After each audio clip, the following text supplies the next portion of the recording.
হামলা, মারধর করা, আহত করা, বাড়িঘর জ্বালিয়ে দেওয়া, এই ধরনের এক পাশবিক সময়ের মধ্যে দিয়ে আমরা যাচ্ছি। মানে মনে হচ্ছে দেশে কোনো যুদ্ধ লেগেছে এবং এমন একটা পরিস্থিতি তৈরি হয়েছে।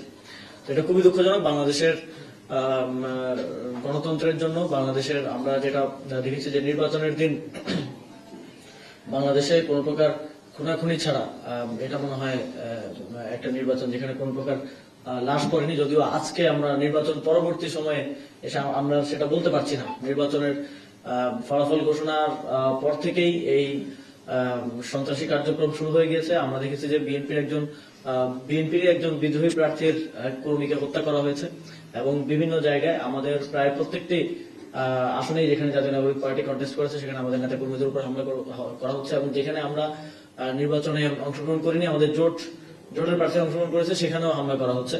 আমরা মনে করি ডক্টর মোহাম্মদ ইউনূসের সরকার এবং নির্বাচন কমিশন ভোট গ্রহণটা মোটামুটি কিছু বিচ্ছিন্ন ঘটনা ছাড়া সুষ্ঠুভাবে সম্পন্ন করতে পেরেছেন। কিন্তু ভোট গণনার সময়টাতে এবার খুব ডিফারেন্ট ওয়েতে, অন্যান্য সময় আমরা দেখতাম যে ভোট গ্রহণেই কারচুপি হতো, কেন্দ্র দখল হতো, ম্যাসিভ প্রক্রিয়া, কিন্তু এবার ভোট গণনাতে এক ধরনের ট্যাম্পারিং হয়েছে, যার অনেক ধরনের প্রমাণ আমরা ইতিমধ্যে পেয়েছি।